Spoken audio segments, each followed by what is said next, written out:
pledge allegiance to the flag of the United States of America and to the republic for which it stands, one nation, under God, indivisible, with liberty and justice for all.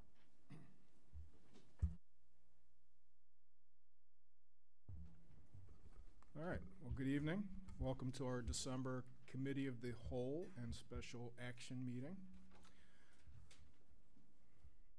We'll start off with our first public comment. Your comments must be regarding items on the action agenda this evening. When you come to the mic, please state your name and address. You will have 3 minutes for your remarks. Please note that the green light will turn yellow when you have 30 seconds remaining. The light will turn red when your 3 minutes are up. Any comments about the action agenda tonight? No? Okay. Seeing none, we'll move into our Committee of the Whole. And first up is C&I, so I'll turn it over to Mrs. Seidel. Okay, thank you, Dr. Dickinson. It looks like we have 4 items on our agenda tonight, and I'm assuming we're going in order, although that doesn't ever happen at C&I, so that's okay. So first up, we're discussing the Black History Program. I don't know are you doing that, Dr. Campisi?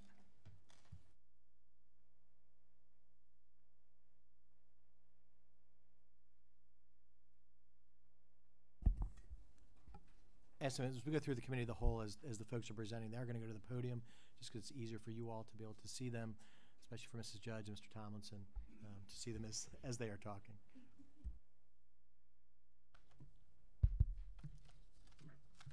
Okay. Yes, we're going to go in order. All right. All right. So our first item is Black History Month. The Cherry Hill African American Civic Association and the Cherry Hill Public Library will once again be sponsoring their essay poster video contest. So there's categories of K to 3 and then 4 to 12, as they have done in the past. And we also, this year, the Cherry Hill African American Civic Association is sponsoring the High School East and High School West African American Culture Clubs. They're going to be doing a program called Still Climbing. So it's a student-driven day of celebration of Black History Month, and it's going to be on February 3rd from 2 to 6 in the West Auditorium. So those are 2 really exciting things going on, as well as the many other things we do during Black History Month. Any questions on number 1?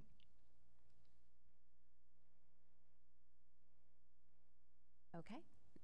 Moving on to number 2, I think you have a yellow sheet in front of you regarding the nursing services plan for the 2017-2018 school year.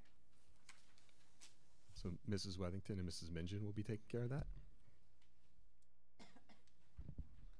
I'm going to lower the mic. I'm not as tall as Dr. Campisi. So I have tonight with me Mrs. Minjan, who's the supervisor of people services that oversees health services, and we're going to review the nursing services plan. You have the yellow in front of you. Just as a reminder, we create the plan yearly. You approve it yearly. It's a regulatory requirement, and it describes the nursing services that we provide in the district for the course of a school year. You'll see on your yellow sheet at the top of the page, you'll see level 1, level 2, level 3, and level 4. Those are acuity levels. So acuity means it's the severity of the child's health needs and the level of intensity of the nursing service. Level 1 is nursing dependent. Level 2 is medically fragile. Level 3 is medically complex. And level 4 are basic health concerns. We submit the plan to the county every year for approval. And Mrs. Minjan is going to talk a little bit about what the data means district-wide. And if you have building-specific questions, we can answer those also. Good evening. As I'm going to start at the top, the district and District 2017 and 18 gives you the total population of all the schools in the district. You can see with level 1, we thankfully only have 3 students in the entire district that are at that level, which are nurse dependent in our district. In level 2, Ms. Wethington already stated what that means. We have 215 in the district. Level 3 is 1770, and level 3 is more of our asthma, inhalers, needing inhalers, ADHD, maybe getting their medications in the morning.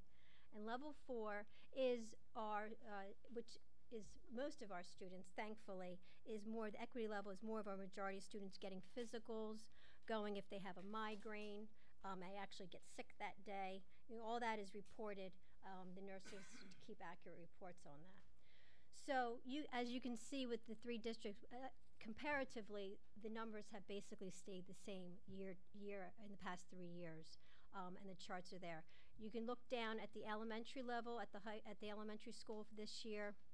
We broke it down, the totals of all the elementary schools. We have actually, you know, you can see the level 1, we have 2 students in the elementary schools, and so forth. Level 2, 72, level 3, 833, and level 4, 3,992.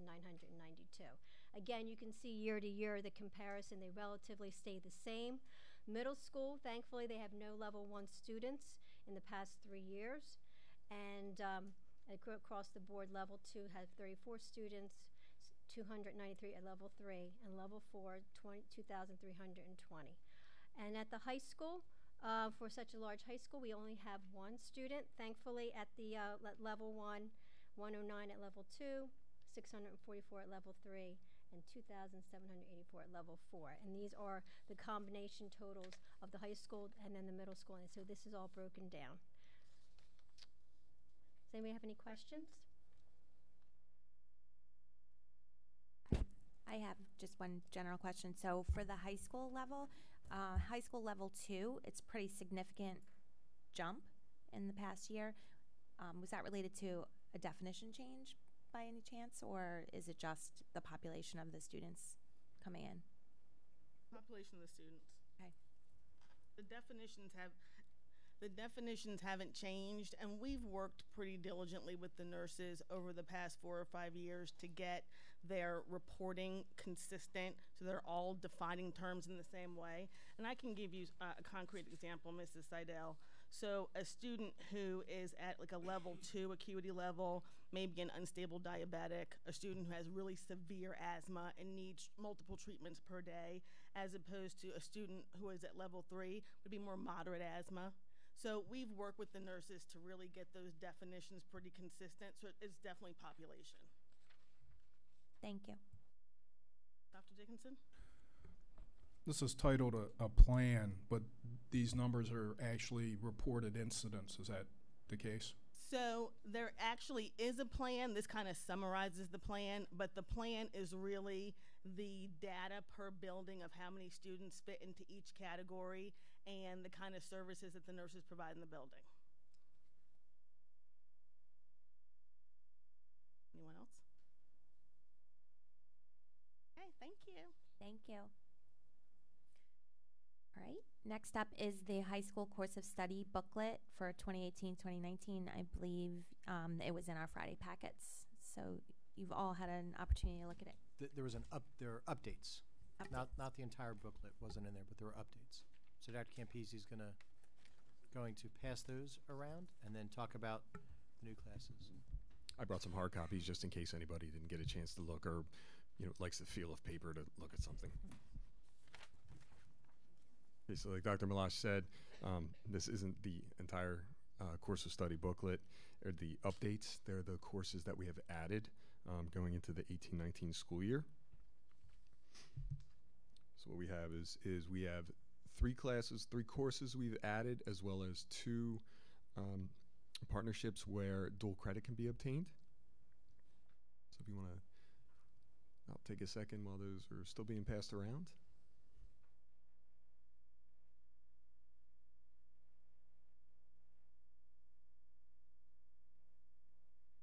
All right, of our new courses, so we have Chinese 1 that we are piloting. That'll be offered at both East and West. AP Research. And we have AP Computer Science Principles. And then the last 2 are, again, dual credit opportunities. We presented in November about the opportunities with Rowan College of Burlington County. And also in your Friday packet, I believe there was a memo regarding the dual credit opportunities with Stockton.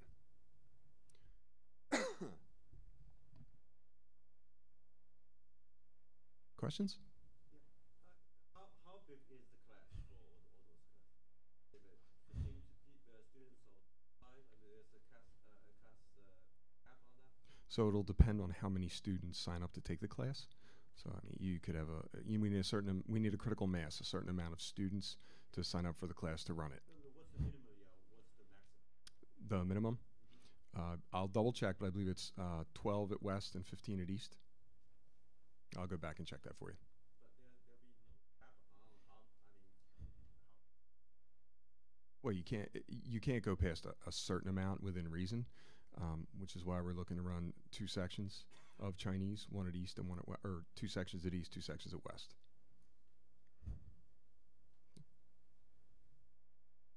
Yes.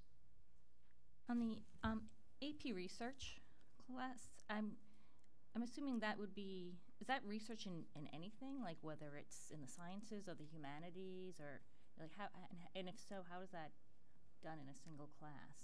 Like it doesn't, unless I'm not repeating it right, it doesn't say what kind of research, just the skill of researching it looks like is what's being developed. So it's based off of what the students learn and methodologies and different research that from AP seminar, and they move forward from that. In the course of study booklet, we'll have a more detailed approach to what that can be, whether it's in humanities, whether it's in science, whether it's in mathematics, something like that. But I can draft up something that's more detailed for you, and I can give it to Dr. Malash for his Friday memo.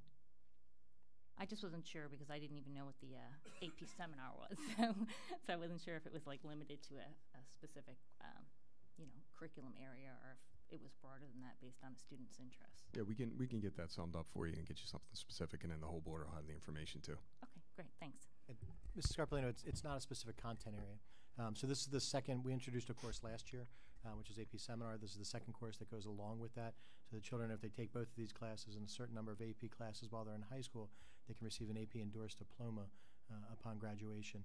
But it's the process as opposed to content, so children will be able to identify specifically what it is that they would like to work towards or work on. But it's just preparing them from the upper level classes to go through. It's a new concept that AP introduced. I'm not sure how many years ago. It's been a few years, but we just started the first one last year, and this is the second, or this is the first year it's run this year, but we introduced it last year in the course of study guide. So this is the second year of that. So I guess what I wasn't clear on is it doesn't sound like it would run like a regular classroom setting. Is it that students find a teacher to work with? Because if I want to do it in humanities, but the teacher running the course is a biology teacher, that's where I guess I'm not understanding how the course even works. No, it runs like a regular class, regularly scheduled, right? The kids would meet 5 times during the 6-day cycle to go through, but it's about the process as opposed to the content. Now, they may work with additional teachers to help with specific content that's there, but it does not have to be a specific content area certification in order to teach the class. But the teacher does have to have the syllabus approved by College Board in order to do it. But again, it depends upon what the content is that they want to research on. Thank you. Ms. Seidel? 2 quick questions. So as Dr. Malash mentioned, the AP seminar class was new last year. So I'm just curious, how many kids did we have that took that class? I don't need to know that right now. If you could just maybe Absolutely, let me sure. know, that would be great. I'm just curious how successful or how many kids signed up for it originally. And then my second question is, for Chinese 1, it shows as both an accelerated and an honors. So explain to me how, in a brand new course that we haven't offered before, how do you identify who's in A and who's in honors? So we have to look at a lot of different diagnostic assessments. So as students sign up to take the course, there would have to be a screening, a pre-assessment to determine as they're signing up. Thank you. Let me just add with the introductory level, because it's the first level, right? So kids will be able to indicate there'll be a differentiation in terms of what the curricular expectations are between A and honors. It's going to have the same foundational piece. The honors is, as occurs in a lot of our content areas, goes into a different direction, a higher level, deeper level of understanding, a deeper level of performance with the kids. And it's, depending upon the enrollment numbers, you could have one section of 1A, one section of 1 honors. They could run together as a lot of our world languages as a lot of our world languages do. But we'll work specifically with the guidance counselors as they flesh out what that curriculum looks like in order for the kids to select the class. One of our recommendations always for kids is to try and take the most challenging classes possible. Right? It's always easier to take that challenge piece and to kind of work towards it as opposed to start at one level and then try to jump up to the next level to go through. So they'll work with the counselors as it gets introduced to the folks at the high school level. Thank you. Any other questions on that one? Okay, and then I think that leaves our follow-up presentation, administrative actions addressing performance on the spring 2017 Park Algebra 1 assessment.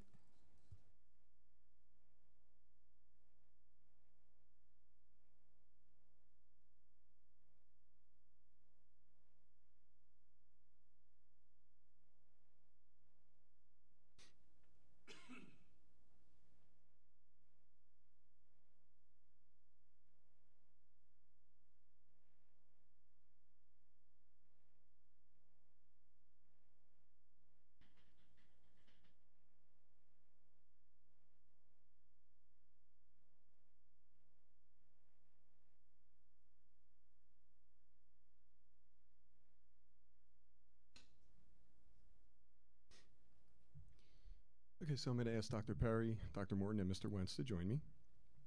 And this is the third of 3 presentations following up about our administrative actions that we're taking to address Algebra 1, the assessment, and closing our achievement gap. We have a brief presentation, and then we will have time for questions. So starting off, if we reflect back to our last meeting on the 6th of November, so we talked about the important things, talking about a viable curriculum, and that's your playbook. And then the best way to carry it out, and that's our instructional practice, something we have to make sure we monitor, something we are highly monitoring, and the different things we're doing as far as professional development and working at the building level, because we need to make sure that in our playbook that we can meet the needs of all learners. And it really is a collaborative effort. So it's been a lot of collaboration between the C&I office, the building administrators, our assessment office, Mrs. Holmgren and Mrs. Schmidt are here tonight, who've done a tremendous amount of work, not only extracting data, but also helping us make sense of it, and our instructional coaches as well. So looking back at what we talked about in November, that's a brief summation of it, and the collaborative effort moving forward.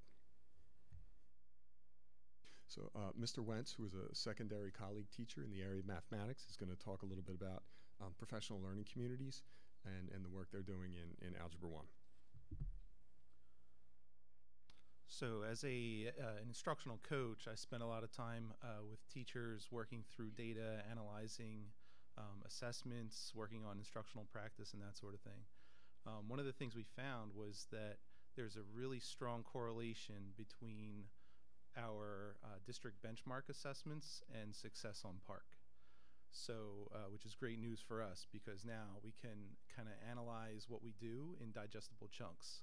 So we set up a PLC cycle where we meet per cycle with the teachers, and we spend time looking at the assessments that's coming up. We use that information to kind of plan our formative assessments along the way. We plan some approach strategies. We plan day-to-day activities that will build success on those assessments.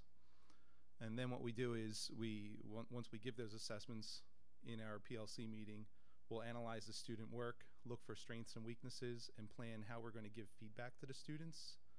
And then what does that feedback look like? And to follow that up, what do we expect the students to do with that feedback? So I have the luxury of actually being in the classroom with them in when they have needs or whatever. So we really work with the students on kind of using those assessments and the feedback to take steps towards the end goal, which would be the benchmark assessment. And then once they do take that, we analyze it again, looking for areas of strengths and weaknesses to plan our remediation strategies.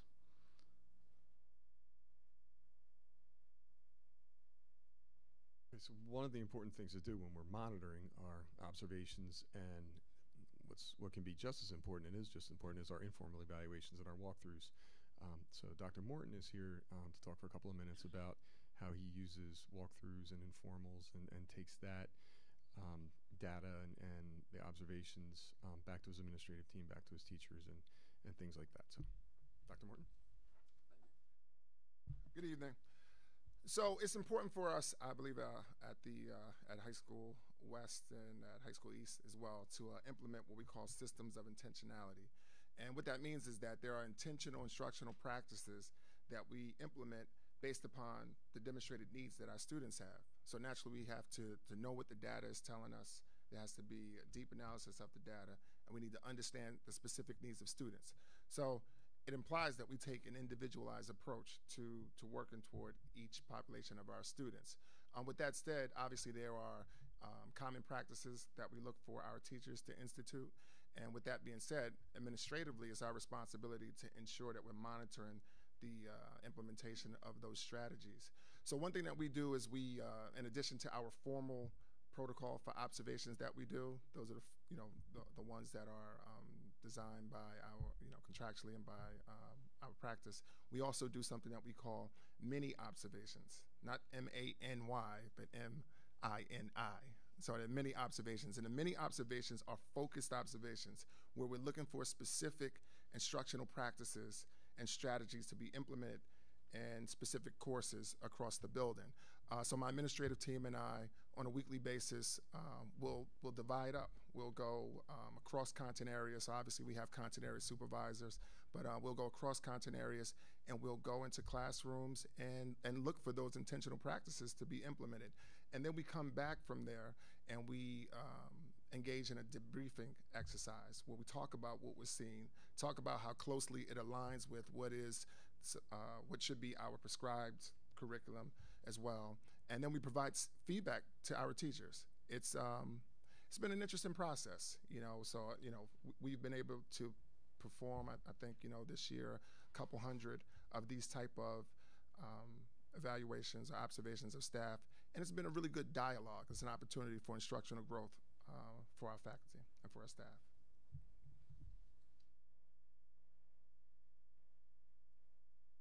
Alrighty, one of the other things we have to make sure we have is professional development.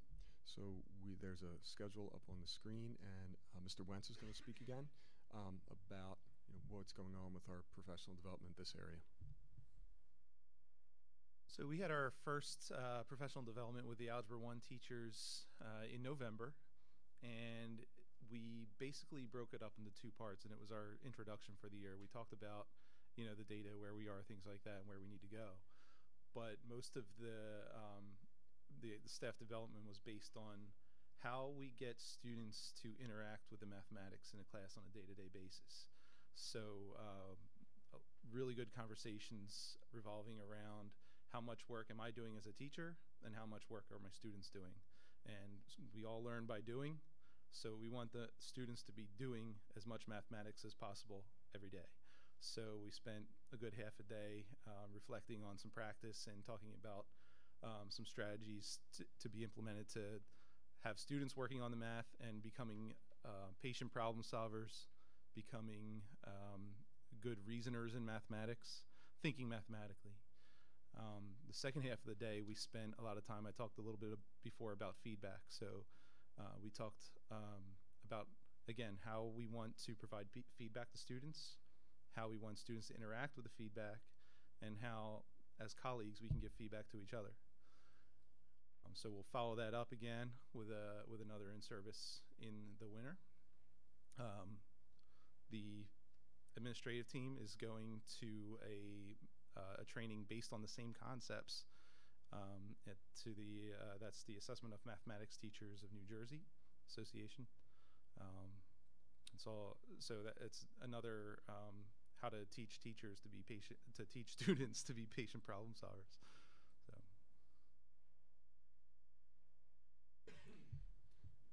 Okay, another important thing that our principals do are book studies. So Dr. Perry is here to talk about a specific book study he's doing in this area. Thank you. Evening, everyone. So we've talked about collecting data to see how our students are achieving and where their areas of relative strength and weaknesses are in mathematics. We've talked about data that we'll collect through mini walkthroughs and through other means to determine what kind of practices are happening in the classroom. But what we're also doing is we're trying to give the teachers a framework for viewing their instruction in a different way.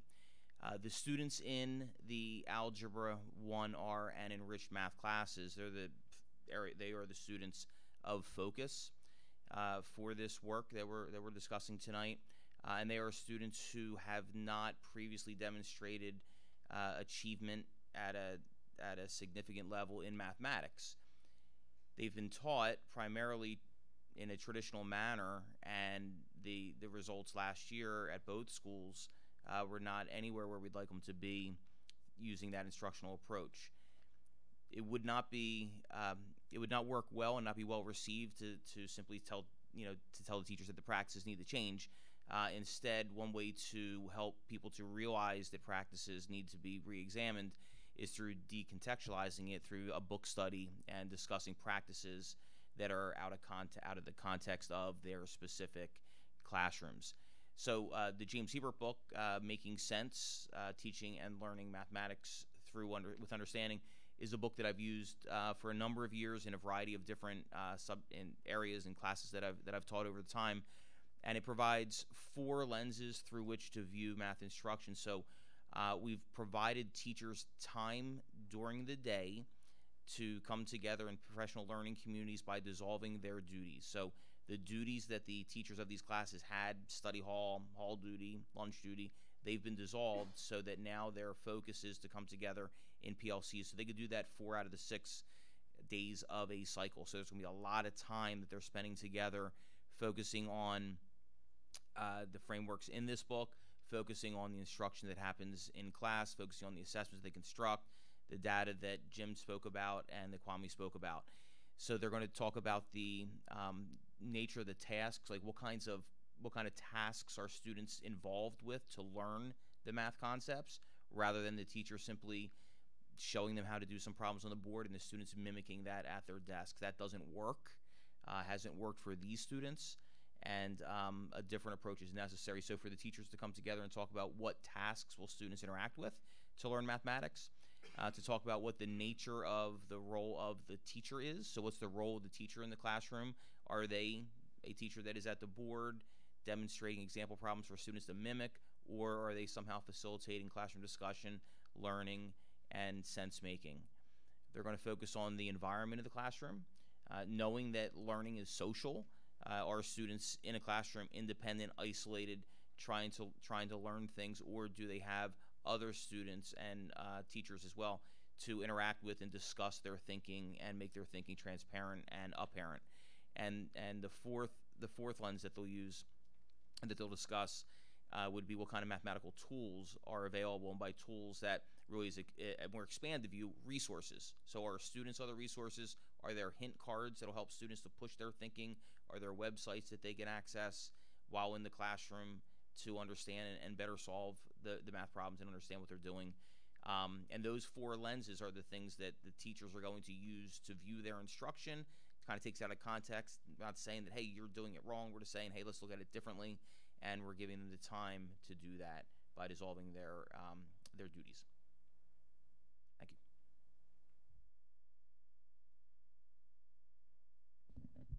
All right, and the last part is just kind of an update on some data highlights on closing the achievement gap, because that's one of our targets. That's a board goal. That's building goals. That's administrator goals. So if we want to look at some highlights, we can look at a number of increases in our subgroups, our African American population in ELA.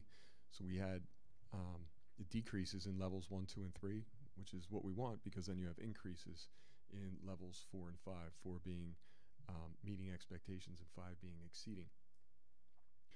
It's similar in our Hispanic subgroup. Again, increases at levels 4 and 5, up from the previous year. And then our economically disadvantaged and special education students also showed gains in ELA, and they might not be as high as the other subgroups that I just mentioned, but it's still improvement. It's still closing the gap. And then if we want to take a look at math, again, if we look at our subgroups, African American students, their performance is up. Again, decrease in level 3, which is below meeting expectations, and an increase in meeting and exceeding expectations. Again, the same trend with students with disabilities, decreasing in level 3 and increasing in levels 4 and 5. And we noted this before in other presentations about our geometry. We had 100% passing, which is excellent, meaning that all students that took that PARCC assessment in geometry were either at a 4 or at a 5, which is it's double the state performance. And again in math, so we look at some results, for our subgroups, and we look at some different things, and we can see that there's performance increases. Some are small, but to make big increases, you have to make little increases first. So as you can see from what we presented tonight, we are following up on everything, and trying to implement with fidelity everything we can to increase student achievement, so our students are achieving at a high level, and they are college and career ready when they graduate from high school. Can I take any questions?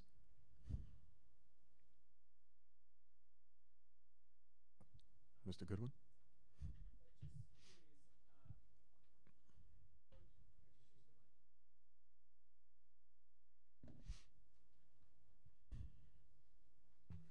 For the when the math teachers get together, are they always just within the individual buildings, or do they ever get together as a whole? And if they get together for both high schools, does that happen often, or how does that normally work when the math teachers get together to discuss? So what happens is when we're planning professional development, the professional development that Mr. Wentz spoke about in October, they were teachers of Algebra 1 from different buildings. And as we schedule our professional development, we build our agendas, so we have areas of focus. So we look at how we can articulate between buildings, between departments, math departments in different buildings.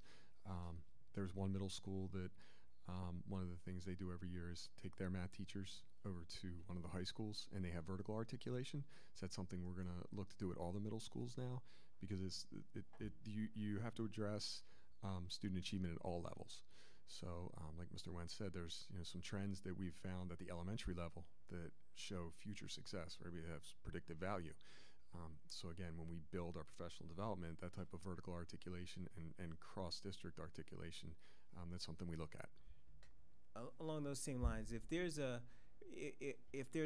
math teacher at one of the high schools that's having really good results, is that typically shared across, or is that person sharing ideas with the other math teachers, or is that the idea behind the?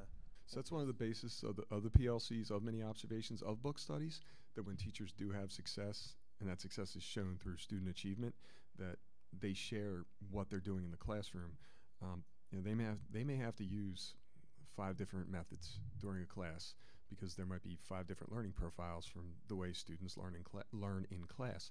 And that's something that we try to encourage teachers to share, that we see in observations, that we pull out and maybe have them present at a faculty meeting, maybe have them do something at a professional development day. But absolutely, those are the types of things that need to be shared. That way we're all working together and we're not working in isolation.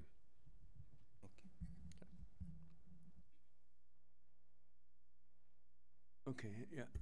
I sort of scanned the Making Sense book. It looks like the book is not just targeting math teachers. It also, it says cross-board kind of meaning to all the school teachers. So why do you use this book to help this particular, issue? So that book for this area that we're trying to promote student achievement was Dr. Perry's prerogative to pick, and he made an excellent choice in picking that book to do a book study, because it is a focus area. So he's focusing in with those teachers this year that teach Algebra 1 with that book. So he may do different book studies in other years, you know, and expanding it out. It just depends on the year. It depends on the area of focus. Mrs. Seidel, did you have a question? Well, you started to answer it actually, because my question was going to be how you're incorporating the middle school Algebra 1 teachers, since we have a significant number of kids in the higher level math in our middle schools. So you did touch on how they were going to be involved in the process, but I wanted to find out if they were involved in the PLC and the PD and the book study as well. Yeah, so it's all stuff that's going to come together and get more and more articulation. So as I do more and more middle level work and we refine things, getting that collaboration from the middle school to high school level, that's something that it has to be done. And I've discussed that with the middle school principals, and they're on board, and you know they want to communicate and make sure we have all that articulation going. Thank you. You're welcome. Any other questions? Thank you. Thank you. Dr. Dickinson, I think that's it for me on the C&I portion of the Committee of the Whole. Okay. Thank you very much, Mrs. Seidel. Guess next we'll turn it over to BNF, Mr. Goodwin. Okay, and I'm going to turn it over to Mrs. Sugars, who's going to, I guess, introduce our team, our audit team, to present the our financial audit information. Thank you, Mr. Goodwin. With us tonight, we have Mr. Mike Holt from Holman Frenier Allison. We sent home, put a copy of the audit into your file this weekend so you could review it in case you were having trouble sleeping or needed some light reading. But we also have provided a copy for you tonight so that you can go through it with Mr. Holt. This is the first year we have worked in Cherry Hill with Holman Frenier Allison. If you recall, we had put out an RFP for auditors this past year. And so we're very happy with the process. And we have Mr. Holt with us tonight to give us some highlights of the audit. Thank you and good evening. The audit process that we started in July, it's a long process. We held a exit conference on November the 2nd with management, and we held another meeting, Finance Committee meeting on November the 8th. We went through this report in depth. I'm going to give a short version tonight. I'm sure you're all happy about that. It is a large document, 221 pages. I'm just going to hit upon the financial highlights. On page 13 is an independent auditor's report. This is a report where our responsibility is to express an opinion on the financial statements, and I'm happy to report that an unmodified opinion has been rendered on Cherry Hill Board of Ed's financial statements as of June 30th, 2017. That's the best type of audit opinion that can be rendered. All the assets, liabilities, fund balances, revenues, expenditures, and the note disclosures are fairly stated in compliance with generally accepted accounting principles. You're looking at this like a report card. It's kind of like an A on your report card. It's nice. A little bit further ahead on page 37. Page 37 is the governmental funds balance sheet. The district currently has 4 governmental funds, 10, 20, 30, and 40, your general fund, your special revenue fund, your capital projects fund, and your debt service fund. If you take a look there, you can see on the total column that the total assets were $25.5 million. That's down about $1,278,000 from the previous year. It's about a decrease of 5%, and that's due to the capital fund cash being spent on the capital projects. If you notice there in the general fund column, you've got cash and cash equivalents of almost $10 million. You've got receivables of $2,293,000. They were collected subsequent to the balance sheet date. A lot of those are state aid items that come in. And then tuition and transportation is a small item that's there, that $237,000 that was collected as well. There were some changes in the liabilities. They're down about $2.3 million. Accounts payable was down, especially in the restricted funds. If you take a look in the general fund column, if you go down to the fund balances about halfway down through the sheet, you'll see there is a little bit over $21 million in total fund balances. A lot of that has been restricted. You'll notice you have $8,844,000 in capital reserves that have been set aside. The district increased that back in June by adding $5 million back to that balance, so you've got some money there for future capital projects. You have excess surplus of $1,668,000. As we're all aware, the state allows districts to maintain 2% of the operating expenditures. Those 2% of those operating expenditures are $4.7 million, and the district has set that aside for use. In addition to that, something that you didn't have the previous year, these excess monies that will be used in the 2019 budget process for tax relief. So that's very good. If you take a look at those fund balances, they went up about $3.5 million for the year and for the general fund. And if you flip the page to page 38, there's a statement of revenues, expenditures, and changes in those fund balance. Those that own businesses, it's kind of like looking at your income statement. And if you take a look there, you'll see that you had total revenues over in that right-hand column, about a third of the way down, of almost $213 million. Of that, almost $170 million was local sources, which we know most of the money comes from the local tax levy. That represents about 80% of the revenues are coming from local sources that fund Cherry Hill's budget.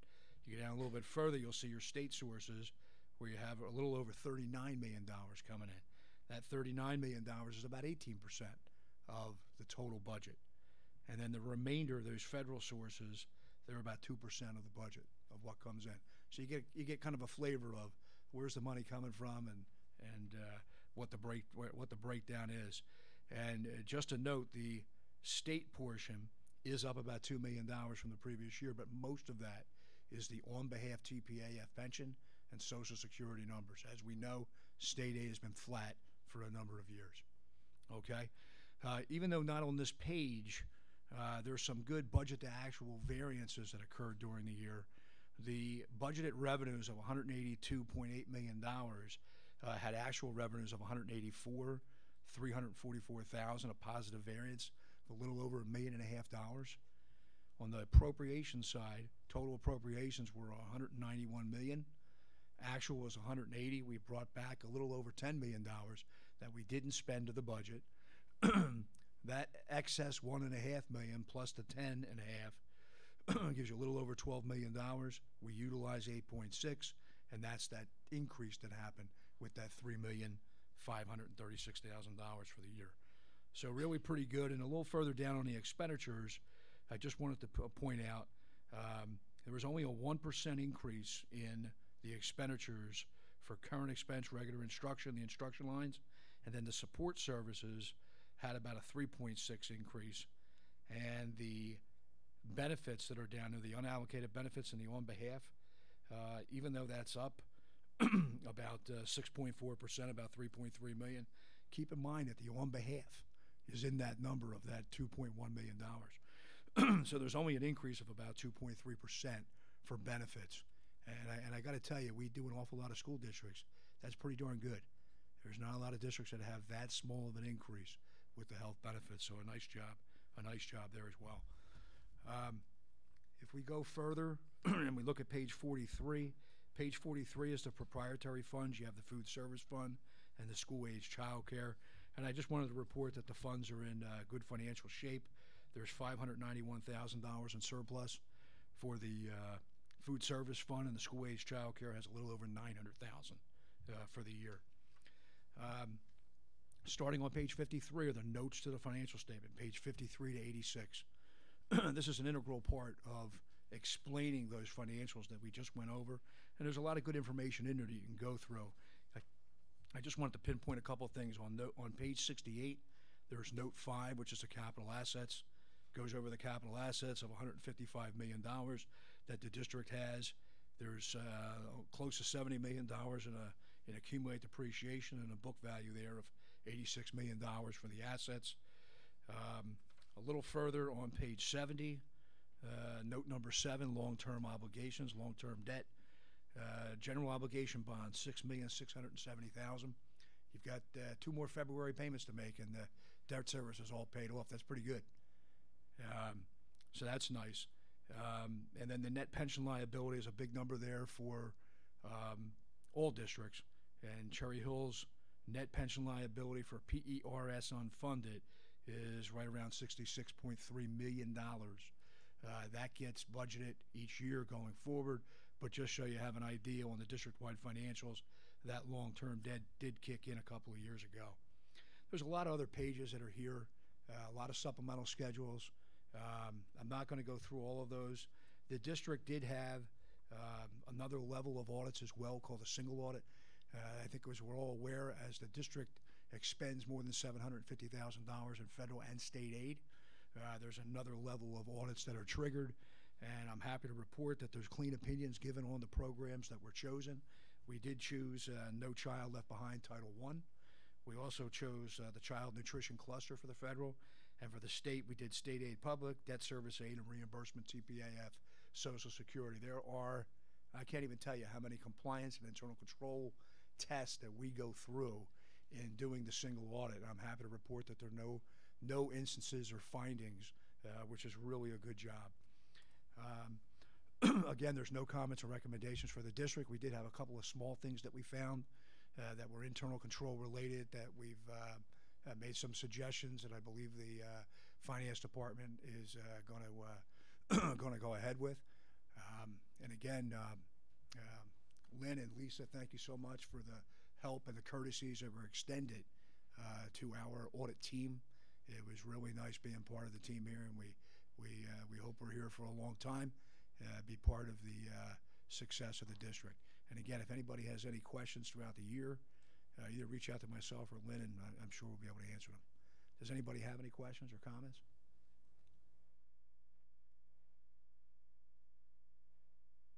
I don't remember if I asked this when we had our committee meeting, but in the last couple of years, we had a couple of opportunities for improvement that carried on for some time. Did those get addressed in this audit? I assume you're referring to the student activities accounts. Yeah. Yeah, we put a lot of effort this year into that. A couple of things that we did was we developed a student activities manual that we shared with the high schools and the middle schools and the elementary schools. And Lisa and I took a hard look at how we were processing things. We brought the person that's responsible for processing payments into our office 1 day a week so that we could meet with her and talk with her. Dr. Burns has been a big help. He manages most of those funds at the high schools in getting us where we need to be. We established a procedure where all of the advisors have to submit a budget now so that we can see what they're fundraising for, what they plan to spend their money on. And I think we still have some things we need to tweak, but I think our efforts, have made a lot of ground in correcting some of those things that were repeat comments each year. Very good. Okay. All right. Thank you. Happy holidays, everybody.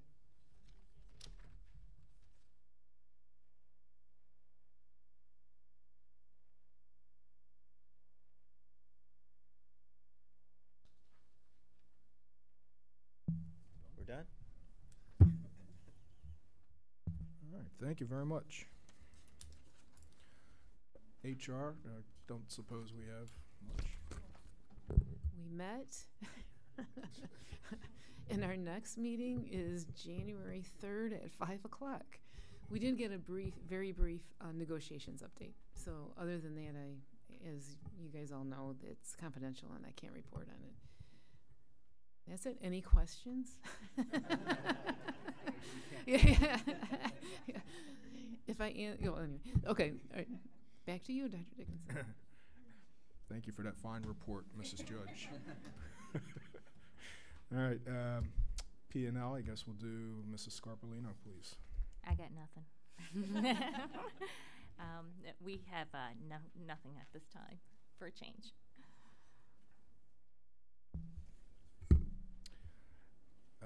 And strategic planning, do we have anything? Yes, strategic planning does have something tonight, and I will turn it over to Dr. Malash and Mrs. Sugars for that item. Thank you, Mrs. Matlack. So I'm very excited. Mrs. Sugars and Mr. Middleton and I are going to be doing a presentation tonight on the Cherry Hill 2020 plan. I'm very excited about the presentation, and I will have to just preemptively, you guys are going to be very excited too, because Mrs. Sugars and Mr. Middleton will do the majority of the talking. They just planned it out that way.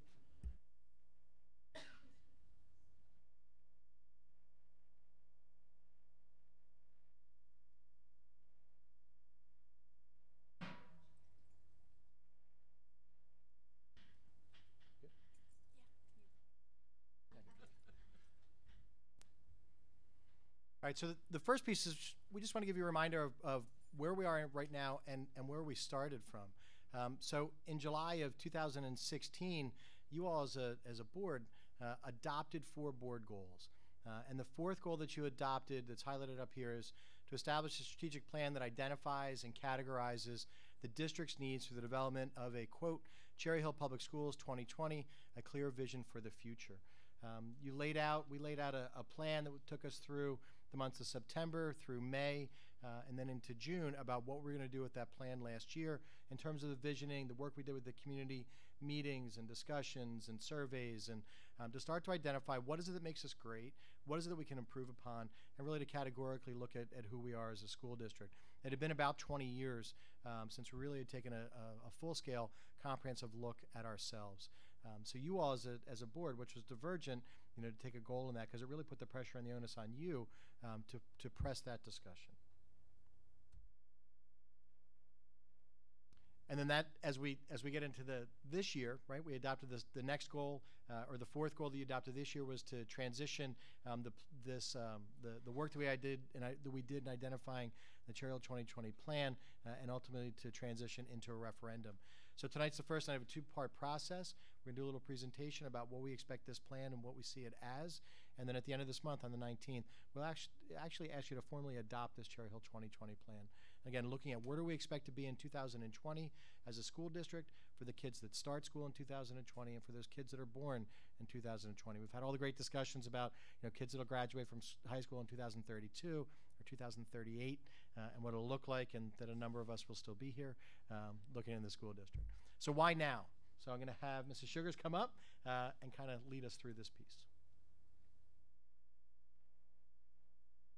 So why now in terms of doing a referendum? And I think one thing that I want to stress is that the district has had a fairly comprehensive capital program doing smaller projects on an as-needed basis using capital reserve, which we talked about tonight. We have a pretty healthy capital reserve account, and some grant funds that we receive from the School Development Authority.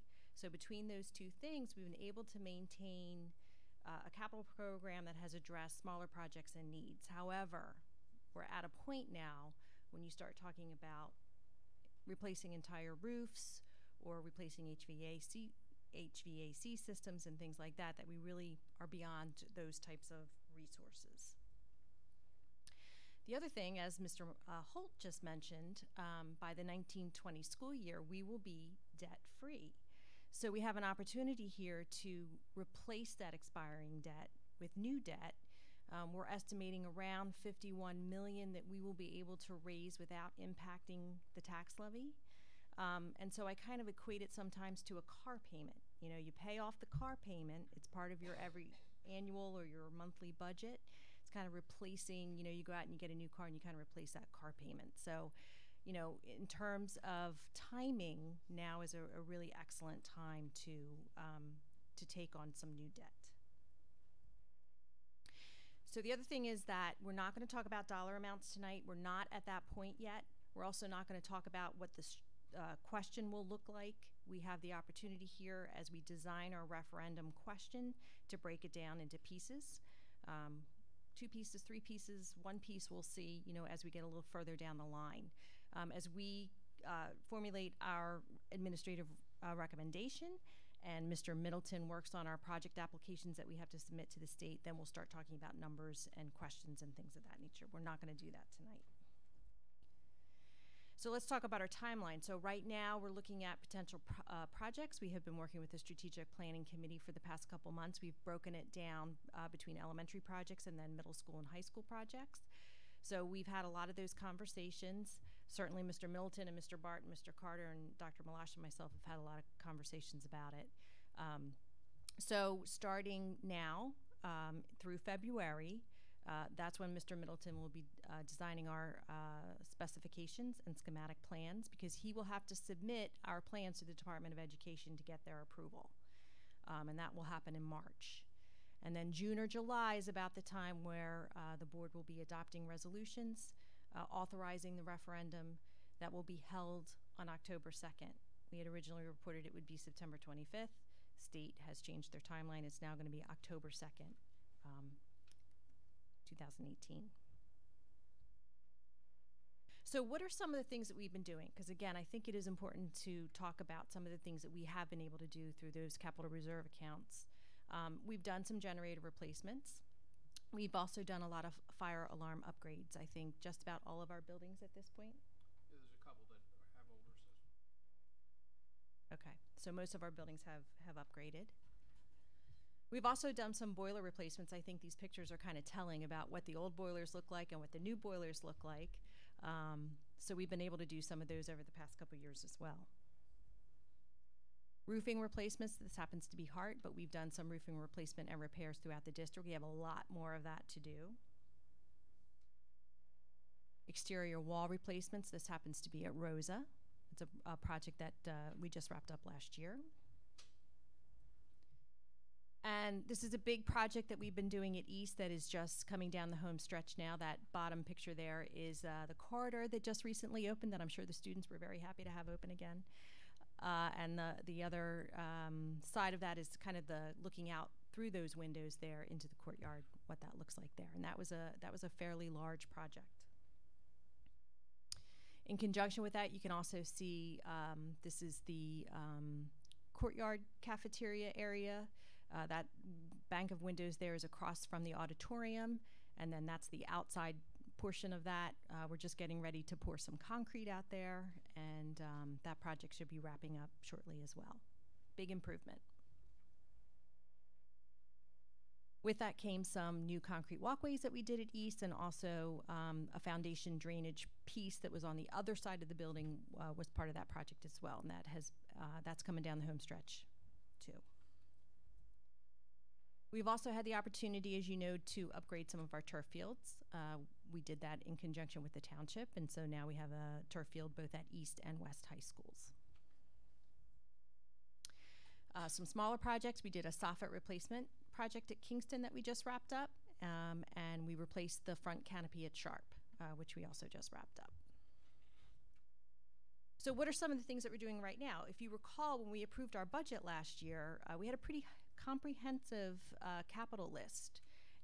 Exterior doors is something that we just approved the bid for. We just met with the contractor this week. Quite a few doors throughout the district, mainly at East. As you can see, these doors, even just looking at them here, you can tell they're in pretty bad shape and need to be replaced. They're original to the building. And if you notice above the door, last year we removed some canopies because they were a hazard. And now we're going to go back and finish that off and make that look a little nicer there. So we'll be doing both exterior doors and canopy replacements. Yes, Mrs. Judge? So this is actually, if you go if you're facing east and you go to the left side of the building, if you go kind of back into that courtyard where we just opened that new corridor, it's those doors right there. Yes. We're also working on some hallway lockers and locker rooms at Beck that need to be updated. We have lots of lockers throughout the district that need to be updated, but we're kind of chipping away at them, so we're working with Beck. We're hoping to do that project over spring break. The Barton Crawl Space project, you will recall that we put that project out to bid twice, finally negotiated with a contractor, and they are there as we speak, working on that project right now. And I mention this because, you know, there is the potential as we get into referendum projects that this is something that we may have to do both at Cooper and Malberg as well, same type of work. We're also going to do some exterior lighting, continue with our generator installation and electrical upgrades. We have some additional roof repairs we're going to do, HVAC repairs, and site work. We actually will be awarding the bid for the site work tonight. So these are just things that, you know, we do on an ongoing basis. But as I said, we're getting to the point where we need to think bigger picture. So when we started to focus on the referendum, we broke the projects kind of down into 5 categories. And this is not every project is going to fit into these categories. There will be some unique things to buildings that won't fit into them, but this has really been the focus of our discussions as we have been talking about what kind of projects we need to do. So upgrade of instructional spaces, security, infrastructure, which can be anything from HVAC to roofing, to major systems in buildings, community spaces, auditoriums, athletic fields, hard surfaces. I think, as we know, Dr. Malash often jokes that we could do a referendum just on paving and curbing and sidewalks. So that's another category that we have here. So I kind of giggled when I was putting this together because as I was looking at my notes, we had listed toilet rooms under upgrade of instructional spaces, which I'm not quite sure that it fits there, but this is student bathrooms. This particular bathroom is at Sharp, and if you can notice there, the pull chain, I'm not quite sure what they were thinking when they designed that. We actually had to extend the chain down so that the students, who are fairly small, could reach it. And when you pull the pull chain, all 3 urinals flush at the same time. So, these are some of the things. Not all of them are that bad. We do have some updated bathrooms, but we still have a lot of bathrooms that are original bathrooms in the district. Middleton, you want to come up and join me so you can add your thoughts here? So as you know, security is a major focus of this referendum, and we did our security vestibule project at Barclay, which has been a big hit. And so the reason we did that project there was so that we could take a look at it, we could evaluate it, and then we could roll it out to our other 18 schools. We chose Barclay because it was fairly simple to do it there. We have a main office right by the entrance there. So it was fairly easy to implement the project there. That won't necessarily be the case in all of our buildings, and that's something that we're going to have to think about. If you think about Stockton with the main office across the hallway, if you think about Hart, there are going to be some areas where it's going to be difficult to roll this out, and we will have to think about reconfiguring spaces in order to accommodate those vestibules. So they won't all be as easy as Barclay, but all equally important in every building. The other thing that we did as part of this process at Barclay was to add interior and exterior cameras. We added about 40 cameras to that building. We can, as you saw, when you saw the demo, we have a lot of outside things that we can look at. We have interior things we can look at, and that just adds another level. Also, if you see there the blue strobe light, that's something that will go off when the building is in a lockdown. Anyone that approaches the building will know that the building is in a lockdown and not to come into the building. So just some enhanced security measures that we're implementing. Along with that, card access. Barclay now has the luxury of flashing their card up against the little box to the right there at the front door, and they can get into the building. We have 6 doors around that building where we can do that, which is really convenient when they're out on the playground with the students. If they have to get back into the building, they can do that with their swipe card. Also, as part of this project would be perimeter and site lighting at some of our buildings. If you've ever been to some of our buildings, they're really bright at night. Other of our buildings are pretty dark, and we noticed that when we were at Barclay last month that we should enhance some of the lighting there. Another thing for us to think about as we do this, kitchen upgrades. It's been a long time since we've taken a hard look at our kitchens, and I think how we serve our students has changed since they were designed many years ago. So this is maybe an opportunity for us to look at, mainly at the high school and the middle schools, but maybe some of our elementary schools as well, what we do with those kitchens. The big thing now is stations. So, you have your pizza station and your deli station, all those kinds of things. So as our students' interest has changed in lunches, we may need to think about some upgrades for our kitchens as well. And then again, as we talked about, paving, concrete, curbings, everywhere from our playgrounds to our parking lots to our sidewalks and curbings. There's just a massive amount of replacement that needs to be done, as well as some expansion in some buildings. So as we get into potential referendum projects with our elementary school, one of the things that we know is that in some of our buildings, our all-purpose rooms are not big enough. This is Johnson Elementary School, very bright and just freshly painted over the summer. Looks lovely, but it's not big enough, and there's no ventilation other than the PTA donated fans at the top, really no ventilation in that building. So that's something to think about, as we're doing our projects. I think Mr. Pelton told me he has 4 lunches in that building because he just can't accommodate all of the students at the same time, or 1 or 2 lunches. Also, casework, as we go and look in our buildings, we have a lot of the original casework in some of our buildings. Really at this point, you need to be careful because some of it is just in bad shape. As we become cognizant of mold and things of that nature, these old materials can just suck that right up. So, moving to more formica or plastic or things of that nature. In a previous district, we had eliminated some of this and gone with formica cabinets on wheels so that when it comes time to clean, you can roll them out, clean, and roll them back in. So those are some of the things that we're thinking about. Also, at the elementary level, we have 2 schools, Sharp and Knight, who do not have elevators. So they do not have access to the 2nd floor. There are only elementary schools that have 2 floors. Currently do not have elevators in those buildings. So access to the 2nd floor is an issue. Okay, so again, some of our, I'm sorry, Kathy.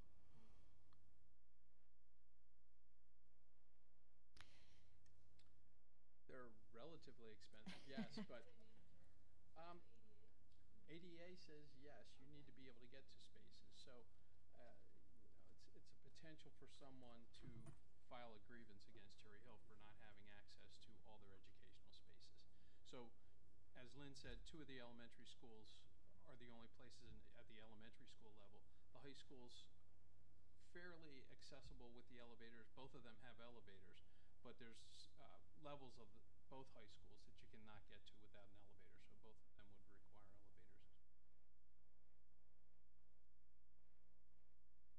So some other potential elementary projects, small group instruction rooms.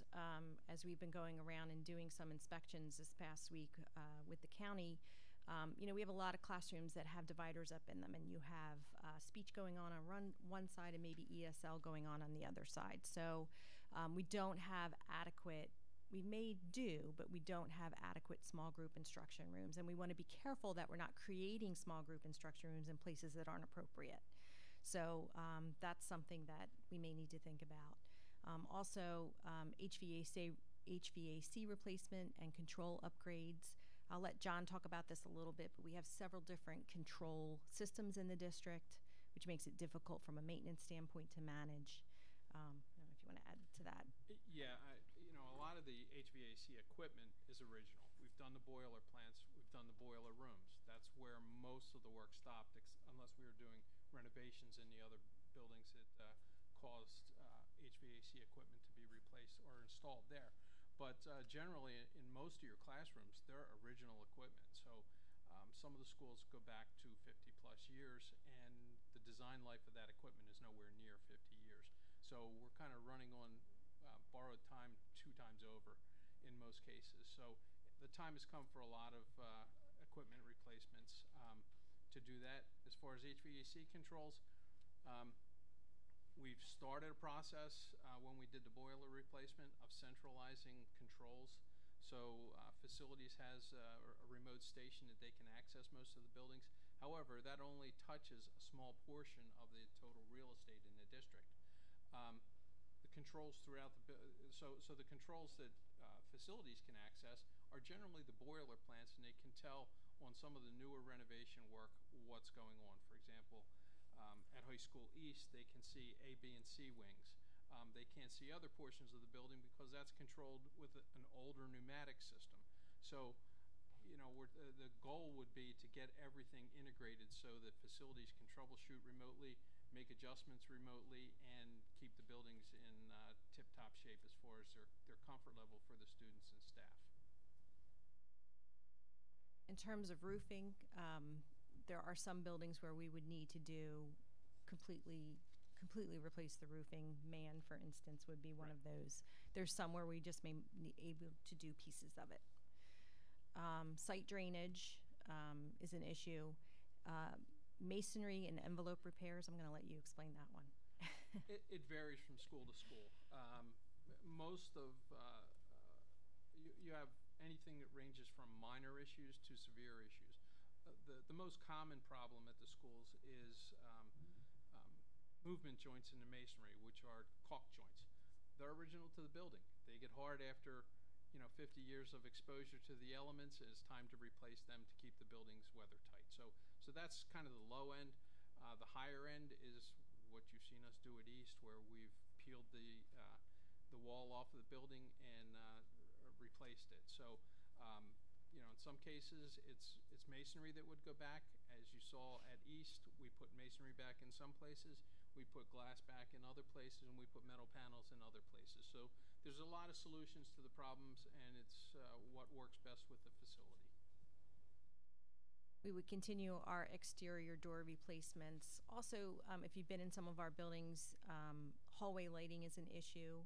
Ceilings are an issue. And entrance canopies. I put a picture up here of Sharp. This is a project that we've done where we actually removed the canopies because they were in bad shape and put the metal panel up there. We have some other canopies throughout the district. These would mainly be coming out of classrooms that need to be replaced because they're in bad shape as well. We move on to the middle school, upgrade of instructional spaces, classroom ceilings at Rosa. Some of our classrooms do not have drop ceilings in them. I'm not sure why that is. Well, Rosa's come a long way, and it's got a strange history. When it was built, it was touted as the cheapest school ever built. And, we found out why. It's got low ceiling space, it's got, light construction, as opposed to the more robust masonry construction that you have at both Carusi and Beck. Rosa is metal studs and plaster. So, we have a whole different set of issues to deal with at Rosa, but we've done a lot of improvements. We've closed in the connecting links between the front of the building and the back of the building. They were never conditioned before, so now they're heated and air conditioned, and we've replaced the walls on them. So back to the ceiling issue. When the district made the big shift back in 2000 with the last bond, administration and the warehouse used to be housed at Rosa. It was not a functional middle school. So we had to do some really quick renovations in the district. One, to renovate Malberg, which was leased prior to administration coming here. It was leased out to another school. So we had to do some quick renovations here so we could get administration moved over to here. We had to build a warehouse over at Marl Crest so we could get the warehouse out of Rosa to move into the warehouse. And then we had to renovate Rosa to get the new Magnet Middle School implemented for September of the following, that same year. So it was a chaotic summer, but so part of it was the building didn't have ceilings in it originally, so they weren't added at the time because of the speed of trying to get into the building. In addition to that, I said it was a cheap school and had low headroom. Department of Education requires that classrooms have ceiling heights of 9'6", which is just about what this is. If we were to put ceilings in at Rosa, they'd be down around 8 feet in the classroom. So part of what Lynn was saying earlier was some of the hallways are kind of tunnels. That's a case of Rosa, where it's a very wide corridor with a very low ceiling, so it makes you feel a bit confined. So we're going to have to look at solutions to addressing the aesthetics of the Rosa ceiling issue, but that's one of the things that we want to address to make improvements. Program over at Rosa. In addition, at our middle schools, we could certainly use some media center upgrades. This happens to be a picture of the Beck Media Center. So just to remind everybody, in the 2000 bond, Rosa got a new media center and Carusi got an expanded media center. So Beck's got their original 1972 vintage media center. It's an antique media center. And then some other infrastructure things, classroom door replacements, front entrance canopies. If I say one more time that when I stand in front of Beck, where do I go in? Where do I go in? You know, we need some delineation of where the entrance is. Masonry wall repairs at Rosa, site drainage at Rosa. We don't have an accessible student entrance at Rosa currently. You have to step up to get into the building. Right. HVAC replacements. And then another really large project that I'll let John talk about briefly is asbestos abatement at Carusi. Now, there is asbestos in the walls at Carusi. There's asbestos in the ceiling at Carusi. And unfortunately, it really hinders us when it comes time to do basic maintenance work there. One thing comes to mind is as we were upgrading some of our water fountains, we really had to think long and hard about how we were going to do it at Carusi, because obviously we don't want that asbestos to become friable. So I'll let John talk about that a little bit. Yeah, well, Carusi's biggest problem is the asbestos in the ceiling. So it prevents us from going horizontally anywhere in the building with utilities. Consequently, Carusi's got a lot of utilities up on the roof, but there's a lot of work that we need to do inside the building. For example, Lynn was talking about water coolers. Just running normal utilities within the building is prohibited because it has to be an abatement project has to precede the utility replacement. So it's very complicated. The best thing to do would be to get it out of our way so that we can deal with the utility replacements and system replacements that are due in the building. So Carusi is one of the schools that did not get a new fire alarm system when 13 other schools did. Primarily because we didn't have a place to run it. So if you think about it, a fire alarm system is a hardwired system. So we have to run conduit or wire from one end of the building to the other and crisscross back and forth. But to do that at Carusi, every penetration, every fastener that we would want to put in the ceiling would have to be abated first. So it's been a crippling process of trying to get Carusi to get smart boards installed. You know, it's just really complicated to get the infrastructure updated at Carusi. So the time has come to replace it. It's actually there's several parts. It's got what's called a sealed spline ceiling or small 12 by 12 tiles from what you see. They're glued onto the ceiling with mastic. The mastic's got asbestos in it, and then the plaster substrate that it's glued to has asbestos in it. So both of those things had to be completely abated to give us run through the building. Also, some additional lockers. These are at Carusi. This is both the locker room and the hallway lockers at Carusi.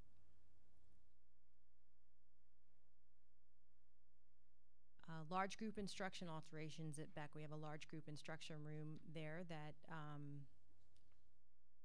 what's the slope of the floor? Yeah, it's actually got a sloped floor, kind of like you would see in a high school, in a college lecture room.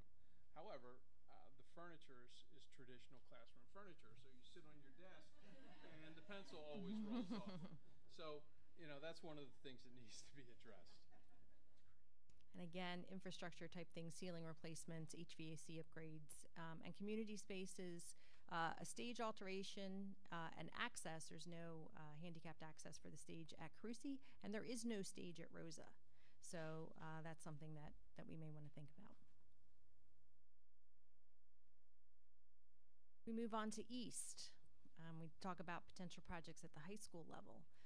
One of the instructional spaces would be the current media center and the annex. The annex area is an area that's underutilized right now. So what would be some things that we would want to do with that area? I commented today that it might make a nice maker space. It could be an expansion of the media center, computer lab. There's a couple different things that we can think about for that area. In terms of infrastructure at East, electrical upgrades, HVAC replacements, gym bleachers, fire service main, and replacement of interior doors. That, again, is some of our interior doors, which are also original to the building, that because they get passed through every day by thousands of kids, are due for some replacement. I don't know if you want to add anything to that.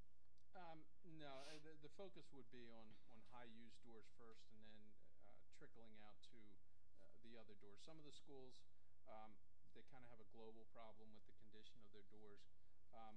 East is actually not too bad, except for the very, very high-use doors, like these that you see going into the stairs. So part of that, we'd put a heavier gauge door in, and we try to hold them open so that the kids aren't slamming the exit devices every time they have to go through the door. So we'd put hold opens on them that would release if a fire alarm goes off. So there's smoke doors going into the stairs. Also at East, this corridor here is similar to the corridor that we just did the project on in terms of needing some upgrades there. And also, this is a bank of doors that look out over the cafeteria courtyard, that also lintels and doors and window replacement there. The theater at East has not been updated in a long time. That first picture there is the back area where the projection booth area is. There's some water damage there. The tile on the floor has asbestos, correct? I'm not sure the last time when that, I don't know if you know, John, when that was last updated, but certainly an area that could use some upgrades. In, I think it was right around 2000, maybe 2003 or 4, where we replaced the HVAC equipment, which was the original equipment was the source of the damage to the wall that you see back there, and we replaced the ceiling and the lighting in there. So none of the house was improved as far as the walls, the floors, or the seats, just because money wasn't available at the time, and nor was the stage. So the stage and the rigging and all the theatrical components, the lighting and everything on the stage needs to be upgraded. So that's due for an improvement. If we switch over to West, instructional spaces, again, as I keep mentioning, lockers and locker rooms is a hot topic throughout the district. Cafeteria space. There's lots of areas where students are eating lunch that are not in the cafeteria, as I noticed the other day. Cafeteria just isn't large enough to accommodate their population. In terms of infrastructure, roofing replacements, HVAC replacements, sanitary sewer line, replace and repair elevators, and a main entrance canopy for this building as well. I don't know if you want to comment on the elevators. West is a particularly challenging site.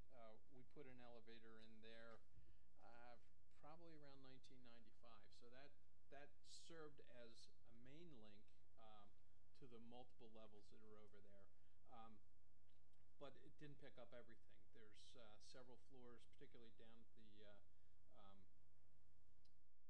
Jones Gym, where you can't get to the locker room with an accessible route. You may be able to go out and wander around the site and come in another door, but it's certainly not user-friendly. The same way with E-Wing, which is the wing at the back of the site along the athletic fields. You can't get to the lower level there with an accessible route. So, West is a sprawling building, and there are so many levels. I think there's 5 levels when you really look at the different elevations that they're at, and accessibility is very challenging. So I'm afraid to ask this question, but what is wrong with the sanitary sewer line? It's got some bellies in it, so it tends to clog up frequently, and Tom Tom's regularly getting calls to go over there and jet it out.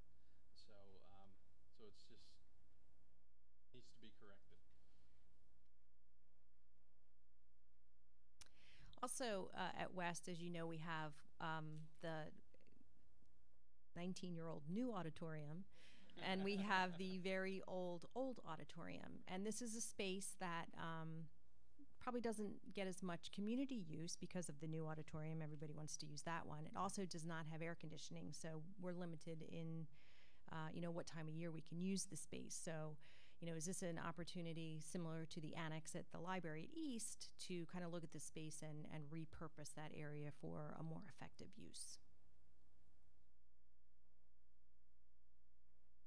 The other thing, we have some very old interior doors and some very old hardware. I'm pretty sure this is original to the building, not handicapped accessible, not meeting some of the standards that we have today in terms of security. So that would be something else that we would take a look at replacing throughout the building. And then exterior walls, some of these links, some of the glass, it's not even really glass, I guess it's like a plexiglass. Right. In the windows in these buildings is faded, it's not in good shape. So these are some areas that we would also want to take a look at. Yeah, we've done, there used to be two other raised bridges at West that we closed underneath of them, so you probably don't even recognize it to the degree that you otherwise notice, but the connection between B-wing and F-wing and both enclosed underneath of them, back and forth inside the building in a conditioned space.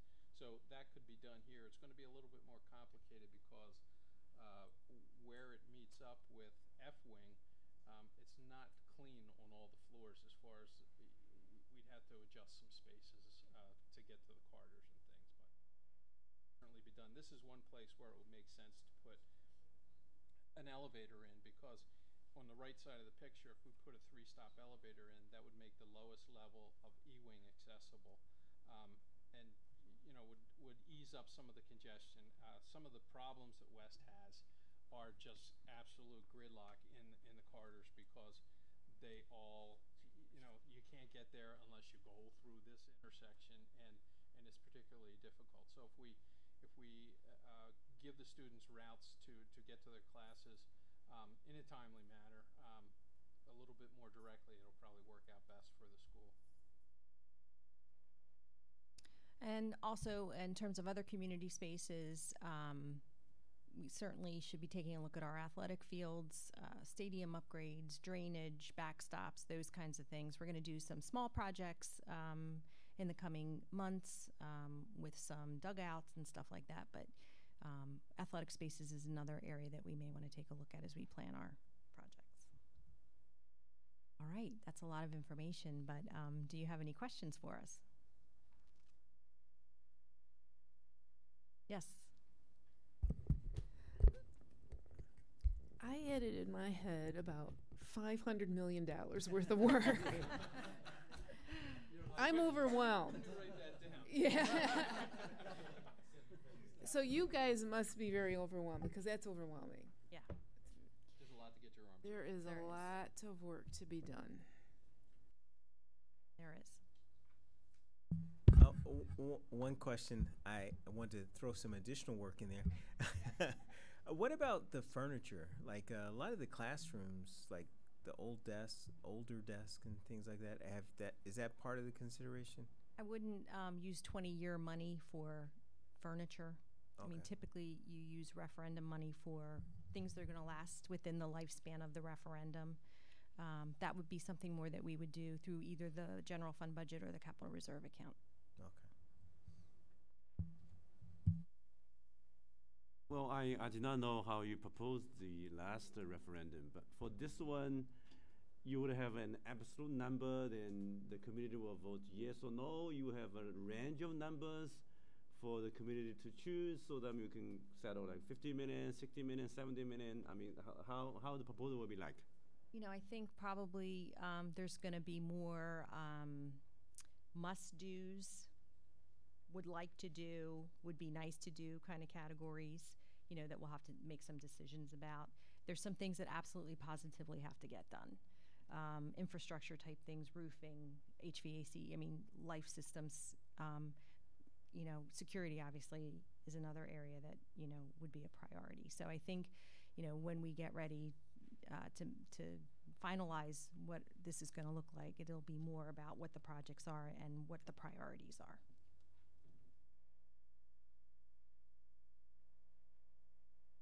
Goodwin.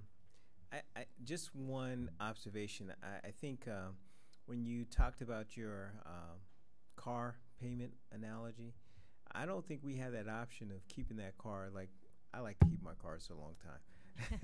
I don't like car payments, but I don't think we have that option of going without car payments in this particular case. Yeah.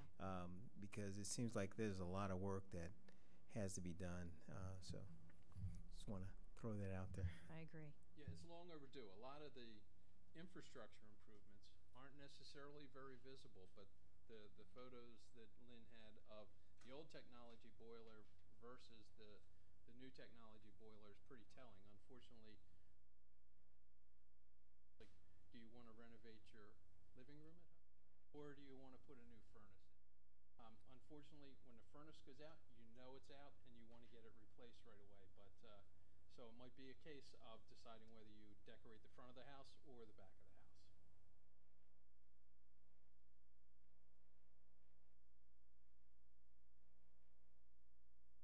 Okay, thank you. Thank you.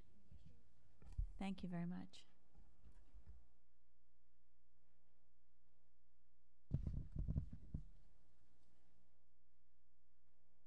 Dr. Dickinson, that's all we have for strategic planning. I'll turn it back to you. Thank you, Mrs. Matlack. Thank you to all the chairs of the committee and all the administrative folks for your reports. Very informative. A lot going on in the district. I know we have some new business, but we're going to hold off on that until the next meeting during correspondence, given the hour of the meeting. So we'll move into our action agenda. And Mrs. Seidel, would you move C&I for us, please? I sure will. Thank you, Dr. Dickinson. Make sure I'm on the right page. The superintendent recommends and I move the following. Number 1, approval of the nursing services plan for the 2017-2018 school year. Number 2, approval of Rowan College at Burlington County contract. And number 3, approval of attendance at conferences and workshops for the 2017-2018 school year. Do I have a second? Mrs. Judge, any questions? Seeing none, Mrs. Sugars. Mrs. Seidel. Yes to all. Mr. Goodwin. Yes. Mrs. Judge. Yes to all. Mrs. Matlack. Yes. Mrs. Scarpolino. Yes to all. Mr. Tomlinson. Yes to all. Dr. Wong. Abstaining from item 2, approval of the Rowan College of Burlington County, yes to the rest. Dr. Dickinson. Yes to all. Mr. Goodwin, would you move B and F for us, please? Yes, I will. The superintendent recommends and I move the following. 1, approval of bill lists. 2, resolution for the award of bids. And 3, resolution for the acceptance of audit report. Do I have a second? Mrs. Matlack. Are there any questions? If not, Mrs. Sugars. Mr. Goodwin. Yes. Mrs. Judge. Abstaining to the Cooper Health System on the bill list. Yes to the remainder. Mrs. Matlack. Yes. Mrs. Seidel. Abstain with respect to CDW on the bill list. Yes to the rest. Mrs. Scarpolino. Yes. Mr. Tomlinson. Abstaining from Bancroft NeuroHealth on the bill list. Yes to the remainder. Dr. Wong. Yes. Dr. Dickinson. Yes to all. Mrs. Judge, would you move HR, please? Yes, I will, Dr. Dickinson. The superintendent recommends and I move the following. Number 1, appointments certificated. Number 2, appointments non-certificated. Number 3, assignment salary changes non-certificated. Number 4, other motions. And we have a brief handout here adding to items 1 and 2. Do I have a second, please? Mrs. Scarpolino. Any questions? Seeing none, Mrs. Sugars. Mrs. Judge. Yes to all. Mr. Goodwin? Yes. Mrs. Matlack? Yes. Mrs. Seidel? Yes. Mrs. Scarpellino? Yes to all. Mr. Tomlinson? Yes to all. Dr. Wong? Abstaining from item 1, appointment certificated clinical practice placement, Rowan. Yes to the rest. Dr. Dickinson? Yes to all. Mrs. Scarpellino, would you move P&L, please? Yes, I will. The superintendent recommends, and I move the following. Number 1, approval of harassment, intimidation, bullying, investigation decisions. Number 2, approval of resolution of CUSAC equivalency applications. Do I have a second? Mrs. Judge, are there any questions? Seeing none, Mrs. Sugars. Mrs. Scarpellino? Yes. Mr. Goodwin? Yes. Mrs. Judge? Yes. Mrs. Matlack? Yes. Mrs. Seidel? Yes. Mr. Tomlinson? Yes. Dr. Wong? Yes. Dr. Dickinson? Yes to all. All right, we'll now have our second public comment period. You may now comment on any issue. When you come to the mic, please state your name and address. You'll have 3 minutes for your remarks. Please note that the green light will turn yellow when you have 30 seconds remaining. The light will turn red when your 3 minutes are up. Have any public comment on anything tonight? No? Okay, seeing none, do we have a motion to adjourn? Mrs. Judge, Mr. Goodwin. Thank you very much, everybody. Good night.